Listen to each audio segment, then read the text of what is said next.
Able એજ foundation દ્વારા senior સિટીઝનો માટેના ગરબા યોજાયા.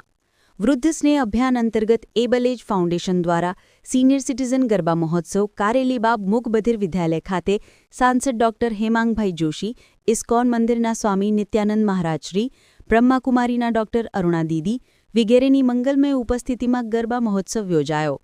સાંસદ હેમાંગભાઈ જોશી અને મહાનુભાવો દ્વારા દીપ પ્રાગટ્ય કરીને કાર્યક્રમની શરૂઆત કરી હતી અને સ્વરાગાયક વૃંદ કલાકારો દ્વારા ગણેશ વંદનાની સ્તુતિ દ્વારા સિનિયર સિટીઝનને અમે મહિયારા રે ગોકુળ ગામના અને છટકી રે મારા માખણની મટકી એમ વિવિધ ગરબાઓનું ગાન કરીને પ્રોત્સાહિત કર્યા.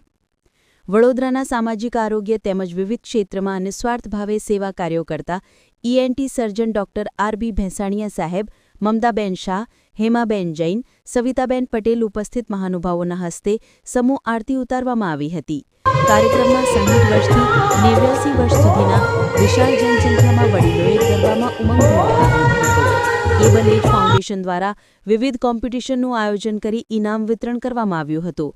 કોમ્પિટિશનમાં પરદેશથી આવેલા પ્રકાશભાઈ શાહ, સંગીતાબેન શાહ જબુગામવાળા દંપતીને સુંદર ગરબા રમવા બદલ ઇનામ મેળવ્યું હતું. આ કાર્યક્રમને સફળ બનાવવા માટે એબલ એજ ફાઉન્ડેશનના ટ્રસ્ટી રિકેશભાઈ દેસાઈ, વિનયભાઈ જયસ્વાલ, બંદેશભાઈ શાહ, CA ચેતનભાઈ શાહ, જેતપુર પાવીના વૈષ્ણવ મહિલા અગ્રણી નયનાબેન દીપેશ શાહ, જયમીનભાઈ પટેલ, વ્યોમેશભાઈ દવે વિગેરેના સુંદર આયોજન હેઠળ ગરબાનું આયોજન કરવામાં આવ્યું. આ પ્રસંગે સમસ્ત વૈષ્ણવ સમાજના આગેવાનો પ્રકાશભાઈ શેઠ, સોનલબેન પરીખ, યોગેશભાઈ શાહ કલારાણીવાળા, રાજેન્દ્ર જે શાહ જબુગામવાળા, જયશ્રીબેન રાજા પણ ખાસ ઉપસ્થિત રહ્યા હતા.